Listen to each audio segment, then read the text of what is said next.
নমস্কার, আমি Suman from stories with Suman and company.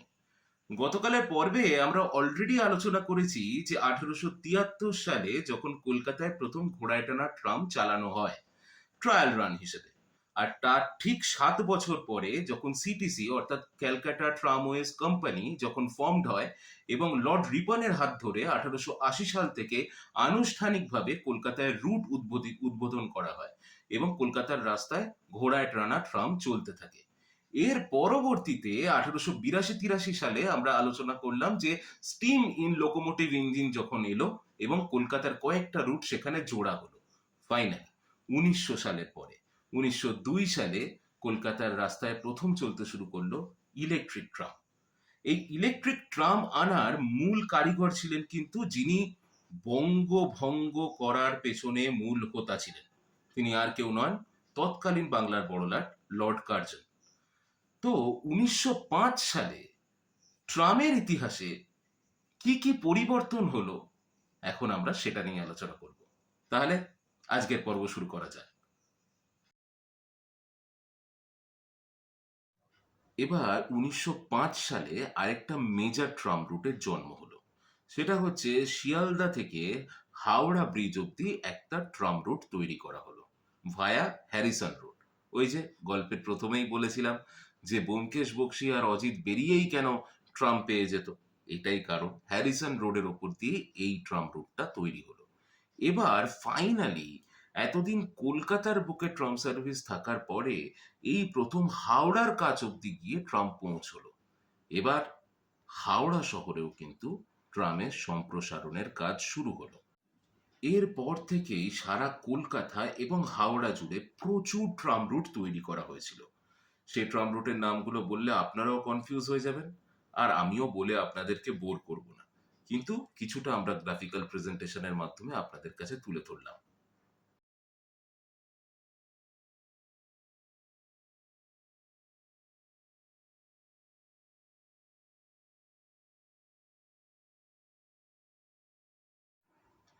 এরপর থেকে কলকাতা এবং হাওড়া শহরে মেজর ট্রাম সম্প্রসারণের কাজ শুরু হলো এবং প্রচুর ট্রাম রুটস তখন থেকেই কিন্তু তৈরি হতে শুরু করলো।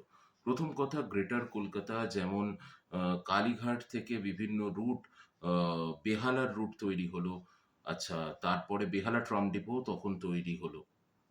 এছাড়াও হাওড়া শহরে ঘাসবাগান ট্রাম ডিপো বলে প্রথম একটা ট্রাম ডিপো তৈরি হয় এবং সেখান থেকেই হাওড়া ট্রাম সার্ভিসও কিন্তু শুরু হলো। এছাড়া হাওড়া শিবপুরেও ট্রাম ডিপো তৈরি করা হলো এবং সেখানেও ট্রাম সম্প্রসারণের কাজ শুরু হলো। হাওড়া শহরে হাওড়া ট্রাম চলতো, কলকাতা শহরে কলকাতা ট্রাম চলতো। এবার এর 2 বছর পরে মানে ওই 1912, 10-12 সালে এরপরে শিয়ালদা থেকে আরেকটা রুট তৈরি করা হলো রাজাবাজার অব্দি এবং সেখানে তৈরি করা হলো রাজাবাজার ট্রাম ডিপো, যেটা কলকাতার লার্জেস্ট ট্রাম ডিপো ছিল। এর 15 বছর পরে কিন্তু পার্ক সার্কাস অব্দি একটা কানেকশন তৈরি করা হলো ভায়া পার্ক স্ট্রিট। এছাড়াও কালীঘাট ট্রাম ডিপো থেকে রাসবিহারী ট্রাম ডিপো অব্দি ট্রাম চালানো হলো এবং এই রকম নতুন প্রচুর ট্রাম ডিপোর জন্ম হলো সেই সময় এবং ট্রাম রুটস এর জন্ম হলো সেই সময়।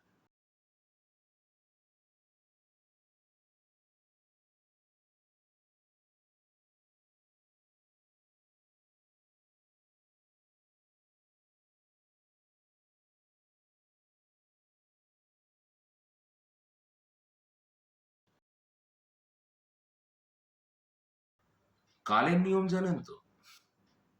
কালের নিয়মে যখন কোনো জিনিস বা কোনো ব্যাপার তার সর্বোচ্চ বিন্দুতে পৌঁছয়, ঠিক তারপরেই তার পতন শুরু হয়।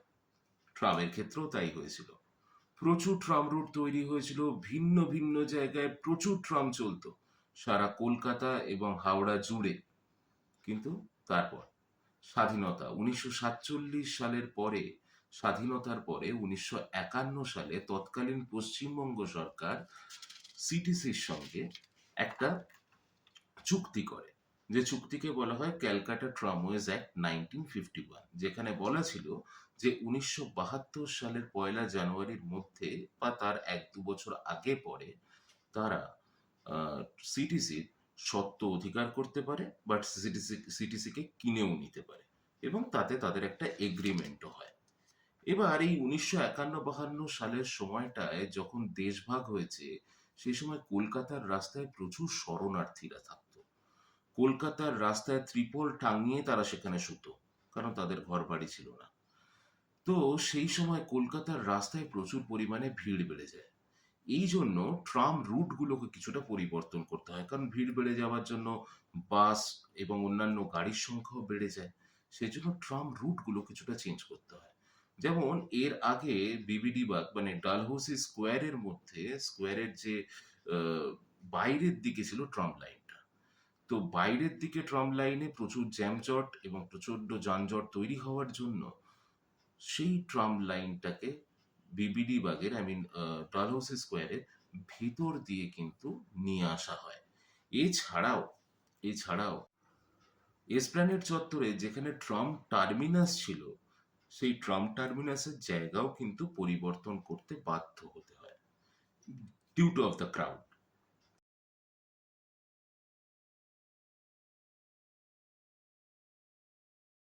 তখন ওই এসপ্ল্যানেড ট্রাম টার্মিনাস থেকে 5টা রুটে ট্রাম চলতো। সেগুলো হচ্ছে বেন্টিং স্ট্রিট, ধর্মতলা স্ট্রিট মানে যেটা এখন লেনিন সরণি, চৌরঙ্গি রোড যেটা এখন Jawaharlal Nehru road, Dufferin road এবং ওল্ড কোর্ট হাউস স্ট্রিট। আর 3টে রুটে ডালহৌসি স্কোয়ার থেকে ট্রাম চলতো। একটা ওল্ড কোর্ট হাউস স্ট্রিট, একটা হেয়ার স্ট্রিট, আর একটা লালবাজার স্ট্রিট। এরপর 1964 সালে the Calcutta metropolitan planning organisation, CMPO, তারা ইন্ট্রোডিউস করে একটা প্ল্যান যার নাম এরো রেল। এই এরো রেলে যেটা হতো, লাইট ওয়েট ভেহিকেল মানে লাইট রেল ভেহিকেল মানে টয় ট্রেনের মতো ভেহিকেল, সেইগুলো একটা নেটওয়ার্ক তৈরি করা হয় যেটা ট্রাম লাইনের মধ্যেই সেই টয় ট্রেনের মতো ভেহিকেল গুলো চলবে, যেগুলো গুডস ট্রেন হিসেবে এবং অন্যান্য ট্রেন হিসেবে ব্যবহার করা হবে। কিন্তু সেই প্রজেক্টটা কমপ্লিটলি শেলফড হয়ে যায়, কারণ অপোজিশনরা সেই সময় এই এরো রেল প্রজেক্টটাকে গ্র্যান্ট করতে দেয়নি। এরপর 1967 সালে পশ্চিমবঙ্গ সরকার ক্যালকাটা ট্রামওয়েজ কোম্পানি অ্যাক্টটাকে পাস করে এবং তারা ম্যানেজমেন্ট নিয়ে নেয় 19 জুলাই। এই সময়টা ছিল ক্যালকাটা ট্রামের জন্য একটা গোল্ডেন পিরিয়ড, কারণ এই সময় maximum number of rolling stocks, route kilometres এবং প্যাসেঞ্জার সব থেকে বেশি হতো। 459টা ট্রামের মধ্যে 415টা ট্রাম ডেইলি সার্ভিস দিত।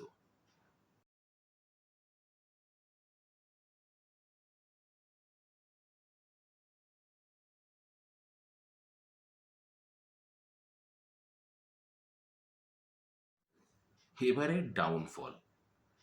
দেখুন, ডাউনফল হয়েছিল সারা ভারতবর্ষ জুড়ে। যে ট্রাম নেটওয়ার্কস গুলো ছিল, সেটা প্রথম বন্ধ করে হচ্ছে কানপুর শহর, ওই 1964-65 সালে। এরপর ধীরে ধীরে দিল্লি, মুম্বাই, চেন্নাই, এই সবকটা মেজর সিটি কিন্তু ট্রাম সার্ভিসকে আস্তে আস্তে বন্ধ করে দেয়। এদের বিরুদ্ধে কমপ্লেন ছিল হচ্ছে it's a old automobile technology ব্যবহার করা হতো ট্রামে, যেটা তখন আর অ্যাভেলেবেল ছিল না। এছাড়া প্রাইমারিলি যখন ট্রাম তৈরি হয়েছিল, তখন কিন্তু ব্রিটিশার্সরা ইংল্যান্ড থেকেই সেসব পার্টস নিয়ে আসতো। তো তখন সেটারও কোনো অপশন নেই। এছাড়া তখন মার্কেটে অটোমোবাইল কোম্পানিও কিন্তু অনেকটা কমে গিয়েছিল, সেটাও একটা মেজর কারণ। এছাড়াও ওই তৎকালীন নতুন বাস এবং অন্যান্য গাড়ির চালকেরা ট্রামকে একটা স্লো ভেহিকেল বলে কিন্তু অভিহিত করতো, এবং তার জন্য নাকি জ্যামের সৃষ্টি হতো, রাস্তাঘাটে যানজটের সৃষ্টি হতো। এই সবকটা কারণে কিন্তু ট্রামের ডিক্লাইনের কারণ বলে অভিহিত করা যায়। এবার তার মধ্যে কলকাতাতেও কিন্তু এই পরিবর্তনের ঝড়টা এলো, কিন্তু সেটা আরেকটু ল্যাটার হাফে। মোটামুটি 1976 সালের দিকে একটা ডিসাইড করা, 1970-75 সালের দিকে একটা ডিসাইড করা হলো যে 1980 সালের মধ্যে কলকাতার ট্রাম সার্ভিসও কিন্তু বন্ধ করে দেওয়া হবে। 1976 সালের 8ই নভেম্বর কলকাতা ট্রামওয়েজের উদ্যোগ অধিগ্রহণ করা হয়। এবং মানে একটা উদ্যোগ অধিগ্রহণের একটা অর্ডার জারি করা হয়, যার অধীনে সংস্থাটিকে জাতীয়করণ করা হয়। 1971 সাল থেকেই মেজর ট্রাম সার্ভিসেসগুলো এক এক করে বন্ধ হওয়া শুরু হয়। সবার প্রথমে বন্ধ হতে শুরু করে হাওড়ার ট্রাম সার্ভিসগুলো। কারণ হাওড়াতে যে কারণটা দেখানো হয়েছিল ট্রাম বন্ধ করার পেছনে, সেটা হচ্ছে সরু রাস্তা এবং গলির রাস্তা, যেখানে ট্রাম অনেক বেশি যানজটের সৃষ্টি করতে পারে। সেই জন্য ট্রাম সার্ভিস কিন্তু একে একে ঘাসবাগান ডিপো, শিবপুর ডিপো এগুলো পরপর বন্ধ হতে থাকে। হাওড়া স্টেশনে নির্মিত ট্রাম টার্মিনাসটা তখনও টিকে গিয়েছিল, কিন্তু পরবর্তীকালে সেইটা ব্যবহৃত হয়নি। এরপর 1973 সালে বেশ পুরনো একটা রুট, যেটা কোম্পানি বাগান সেকশন থেকে নিমতলা রুটটাও কিন্তু 1973 সালে বন্ধ করে দেওয়া হয়। এছাড়াও রেস কোর্স রুট, যেটা খুব পপুলার রুট ছিল সেই সময় ট্রামে, সেটাও কিন্তু সেবারই বন্ধ হয়ে যায়। এছাড়া দ্বিতীয় হুগলি সেতুর নির্মাণের জন্যই কিন্তু এই রেস কোর্স টার্মিনাসটা বন্ধ করে দিতে হয়। এবার এই সময় মোট ট্র্যাকের দৈর্ঘ্য আস্তে আস্তে কিন্তু কমতে থাকে।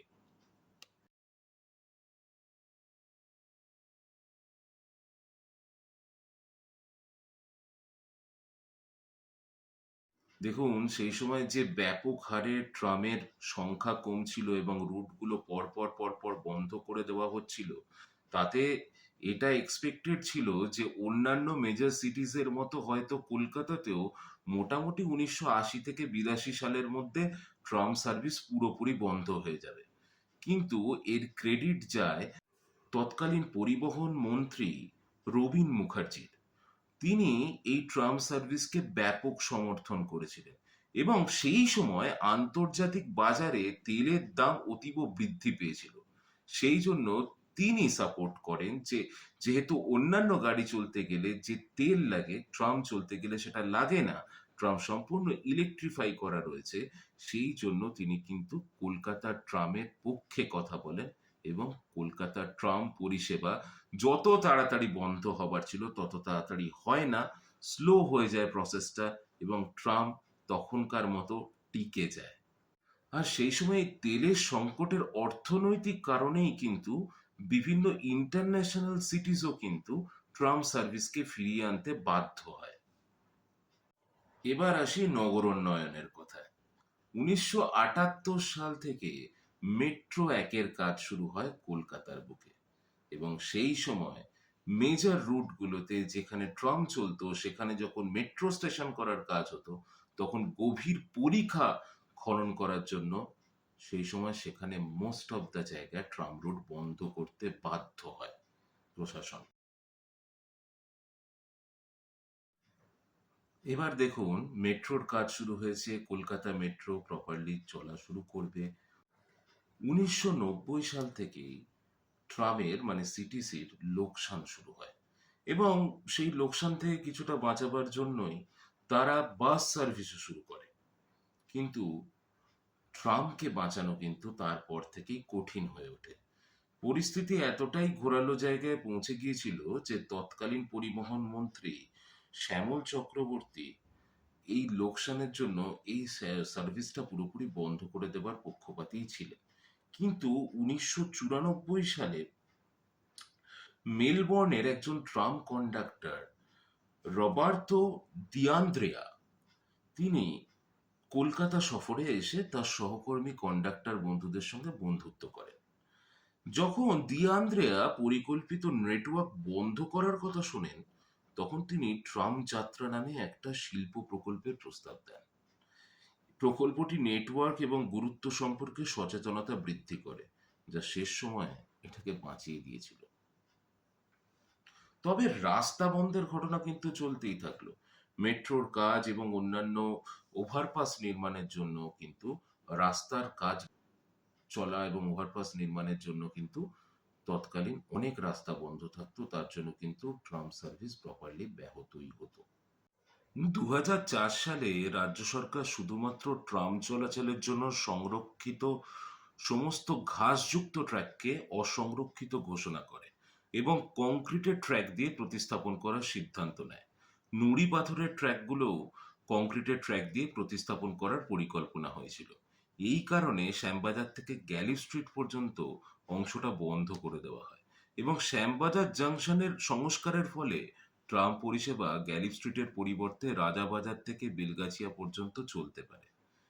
এই সমস্যাটাও কিন্তু দেখা দিয়েছিল। এছাড়াও যে সমস্যাটা ছিল সেটা হচ্ছে overhead line. Most of the সময় এখন নগরায়নের পরে ওভারহেড লাইন রাখা নিয়েও কিন্তু সমস্যা তৈরি হয়েছে। সেজন্য বহু জায়গায় ওভারহেড লাইন সরাতে হয়েছে। 2008 সালে ভূগর্ভস্থ ওই গাড়ি মানে আন্ডারগ্রাউন্ড কার পার্কিং এর জন্য বিবাড়িবাগ টার্মিনাসকে ব্যাপকভাবে নতুন করে ডিজাইন করা হয়েছে।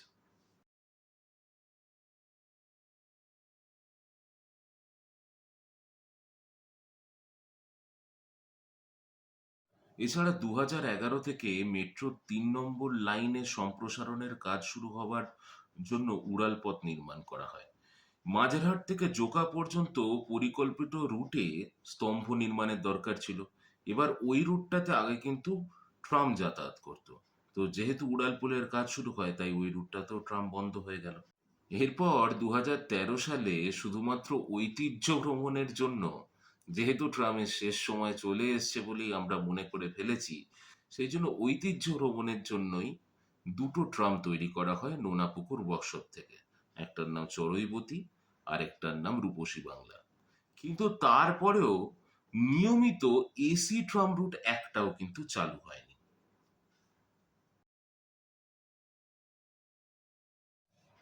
2023 সালের একটি প্রেস কনফারেন্সে তৎকালীন মেয়র ফিরহাদ হাকিম তিনি ইচ্ছা প্রকাশ করেন যে 36 নম্বর রুটটি বাদ দিয়ে সমস্ত ট্রামের রুট তিনি বন্ধ করে দিতে চান। একমাত্র 36 নম্বর রুটটি, যেটি অ্যাকচুয়ালি ওই রেস কোর্স পর্যন্ত একটা সংক্ষিপ্ত ঐতিহ্যবাহী লাইন হিসেবে তিনি চালাতে চান।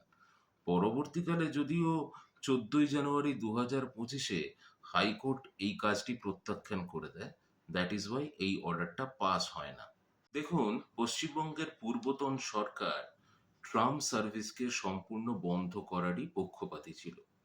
কিন্তু 2026-এর ইলেকশনে নিউলি ইলেক্টেড গভর্নমেন্ট অর্থাৎ বিজেপি সরকার, তারা কিন্তু ট্রাম সার্ভিসকে পুনরুজ্জীবিত করার কথাই ভাবছেন, অন্তত এখনের পাওয়া রিপোর্ট অনুযায়ী। বর্তমান পরিবহন মন্ত্রী অর্জুন সিং ঘোষণা করেছেন যে রুটগুলোকে আধুনিকীকরণ এবং পুনরুদ্ধারের সর্বোত্তম পরীক্ষা নিরীক্ষার কাজ চলছে এবং সরকার RITES কে জরিপ এবং অন্যান্য পরীক্ষা নিরীক্ষার কাজ করাচ্ছে। এছাড়াও গণপরিবহন এবং অন্যান্য মিডিয়ামের জন্য নতুন রেকস অফ ট্রাম আসতে চলেছে, যাতে গণপরিবহন এবং যাত্রীদের স্বাচ্ছন্দ্যের কথা মাথায় রেখে নতুন রেকও কিন্তু আনার কথা হচ্ছে।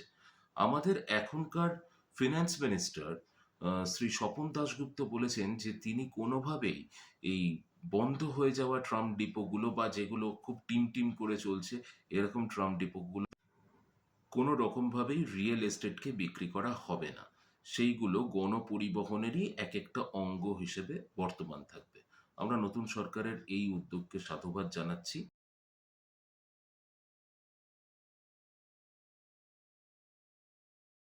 দেখুন, এত বড় ট্রাম রুট কানেকশন তৈরি হয়েছিল গোটা কলকাতা জুড়ে, সেই জায়গায় এখন মাত্র দুটো রুটে ট্রাম চলছে। একটা হচ্ছে রুট নাম্বার 25, যেটা গড়িয়াহাট থেকে Esplanade connects Ballygunge, Park Circus, Mullick Bazar, Moulali, Chandni Chowk এবং এসপ্ল্যানেড। আরেকটা হচ্ছে শ্যামবাজার থেকে এসপ্ল্যানেড, যেটা কানেক্ট করছে Hatibagan, Hedua, Vidyasagar college, college street, Bowbazar এবং এসপ্ল্যানেড। তো এই দুটো রুটে এখন কেবলমাত্র ট্রাম চলছে। তাই যদি বর্তমান সরকার আমাদের ট্রাম সার্ভিসকে আরেকবার পুনরুজ্জীবিত করতে পারেন, তাহলে আমরা অন্তত পার্সোনালি খুব খুশি হব। আরেকটা আইরনি দেখুন, এর আগেও যখন ওই 70s-এ মানে 70-এর দশকে যখন ট্রাম সার্ভিস মেজর সিটিগুলো থেকে উঠে যাচ্ছে এবং কলকাতা থেকেও উঠতে বসেছিল, তখনও একটা সারা বিশ্ব জুড়ে তেলের ক্রাইসিস হয়েছিল। আর এখনো সিচুয়েশন দেখুন, এখন এই যুদ্ধ পরিস্থিতিতে সারা বিশ্ব জুড়ে তেলের ক্রাইসিস চলছে। তাই এবারে যদি সত্যি ট্রাম সার্ভিস এর জন্য পুনরুজ্জীবিত হয়, তাহলে এটা অ্যাটলিস্ট আমাদের জন্য একটা পরম প্রাপ্তি হবে। দেখুন, আমরা নতুনদের জায়গা করে দিতে গিয়ে অনেক সময় পুরনোদেরকে সম্পূর্ণভাবে ছেঁটে ফেলি। আসলে সারা কলকাতা জুড়ে এখন মেট্রোর রমরমা। এছাড়াও সারা চারপাশে এসি বাস এবং অন্যান্য ভেহিকেলের প্রতি মুহূর্তেই আমরা সেইগুলো চেপেই বেশিরভাগ সময় যাতায়াত করি। কিন্তু কি জানেন তো, ট্রাম হচ্ছে অনেকটা আমার আপনার পরিবারের মধ্যে থাকা সেই বয়স্ক ঠাকুরদার মতো। তিনি যদি থাকেন, তাহলে তার জন্য তো একটা ঘর আমাদেরকে দিতে হয়। তিনি বয়স্ক বলে তো তাকে বলতে পারি না যে তুমি ছাদে গিয়ে শো, তাই না? তাই এখনের এই নতুনের ভিড়ে যদি আমরা আমাদের পুরনো ঐতিহ্যকে অ্যাটলিস্ট ধরে রাখতে পারি, তাহলে সেটাই আমাদের নৈতিক জয়। এবং আমাদের পরবর্তী প্রজন্ম এই ট্রাম সার্ভিস দেখতে পাবে। তাদের শুধুমাত্র একটা ট্রাম মিউজিয়ামে গিয়ে দেখতে হবে না। এটাই তো আমাদের সব থেকে বড় জয়, তাই তো? তো কেমন লাগলো আজকের পর্ব প্লিজ জানাবেন। আজকের পর্বের আমরা তথ্য কোথা থেকে পেয়েছি আমরা সব আপনাদেরকে ডেসক্রিপশন বক্সে দিয়ে দেবো। আজকের পর্বের বিশেষ সহায়তায় আমার সঙ্গে আমার শো রানার মৌমিতা চক্রবর্তী, তাকে অশেষ ধন্যবাদ এই পর্বে আমার পাশে থাকার জন্য। এবং ধন্যবাদ আপনাদেরকে। অন্যান্য বুধবারের মতো এই বুধবারও আমরা এই পর্ব নিয়ে এসেছি। পরের বুধবার আবার একটা এইরকম ইন্টারেস্টিং পর্ব নিয়ে আসবো। আর তার সাথে শনিবার থাকবে আমাদের গল্প পাঠ। টিল দেন সবাই ভালো থাকবেন, সাবধানে থাকবেন, টেক কেয়ার। দেখবেন আমরা আমাদের পুরনো জিনিসগুলো যদি পুনরুজ্জীবিত করতে পারি, তাহলে খুব দারুণ লাগবে। Thank you. Bye, good night.